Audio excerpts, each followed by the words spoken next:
I've been watching a lot of videos here lately about seeds and the kind of seeds you need and germination and all of that, and I'm really excited to share some of that information that I learned with you as soon as I get a few of the morning chores done. And then I'm also want to make some markers. I mean, I'm just excited, and I've been kind of, January, February just seem to be the longest months of the year. And I've been trying to wish that time away. I wish it were spring. I wish it were spring. And I was thinking about it, how I was wishing this time away. And I decided to try to change my perspective. Instead of wishing the time away, trying to enjoy this time. I have these little cedar pieces of wood. I'm going to sand them down a little bit, and I'm going to make them my garden markers.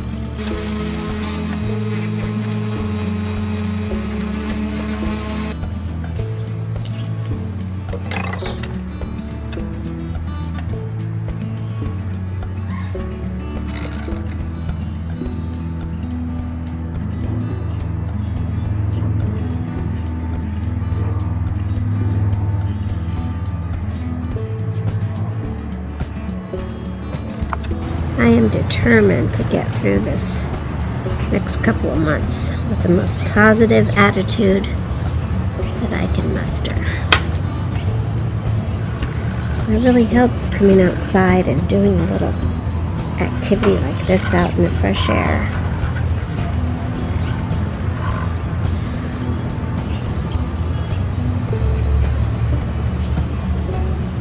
And sometimes a lot of you are really struggling out there.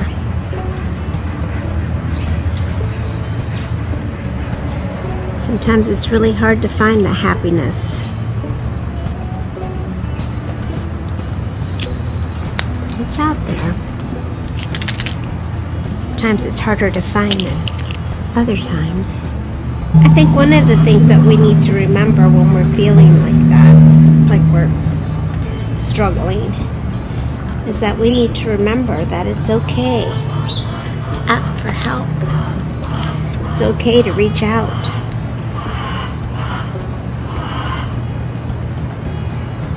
There's no sense in doing it all on your own. This is the last one, the sugar snap piece. And then we'll go ahead and plan where we're going to put the seeds now that we have them all marked.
I brought us some things to get ready to plan with our seeds.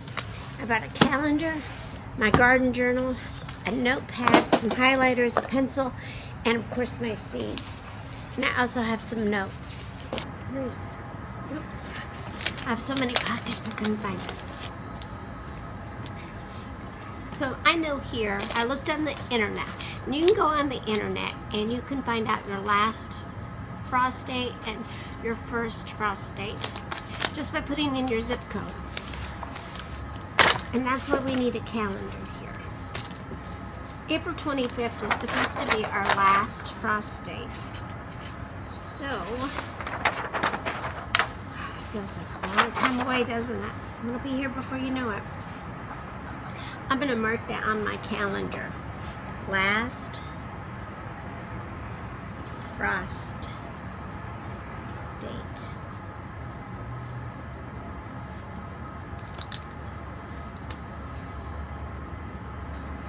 And I'm going to highlight it because I write a lot of things on my calendar and I want to make sure that I know that. And I'm going to refer back to that. I'm also going to put my first frost date on there just because I already know it, and that will save me time later. When you look at the garden seeds, and it will tell you when you should plant them. Have an actual week time period. Now these coneflowers, or this milkweed, says start seeds indoors 6 to 8 weeks before the last frost. So you know that this is your last frost in April. Oops.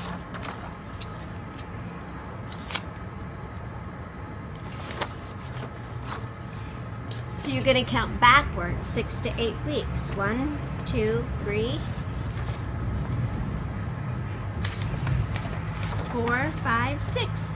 So then you're going to know that you can plant these inside on March 14th. I noticed that when I was looking through my seeds here, I also noticed that there were a few seeds that I wanted to plant that I was missing. So I'm going to make a note of those seeds, and then I can remember that I need to order those. So that's one of the things I can do right now because I'm not ready to plant anything. I can go through my seeds and I know what I want to plant, and I want to make sure that I have the seeds to plant. This is where I'm going to be planting my onions later on. So I can put some crops in there that'll be harvested by the time the onions are ready to be planted. Might have to wait. I'm going to have to wait on that decision because I'm still doing research on onions. But I think if I can, I'm going to plant them in this space here where eventually I'll put my tomatoes and my onions here. And then my hot peppers and my green beans right here. But right now, this is as far as I can go today until I finish doing my research on my onions and order my onion seeds. That's a pretty good start. This is going to take me a while before I get this all finished, I think. Earlier I was talking about asking for help and how it's silly not to. I've been asking for a lot of help with my garden because I'm trying to be more intentional with it. I'm trying to actually, it used to be it was kind of just a hobby and sort of a science experiment, and now I'm just really interested in making sure that all that hard work that I'm putting into the garden is coming back to me. And I've been asking for help from a fellow YouTuber, and she's on YouTube from Dream to Seed. And I will click her link in my description down here because she knows so much. She's a wealth of knowledge. So, see, asking for help. It's silly not to.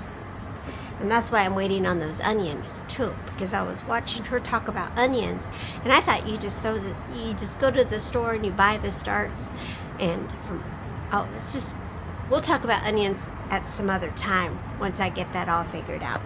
Okay? Well, I'm gonna clean up this mess and let the animals run around a little bit.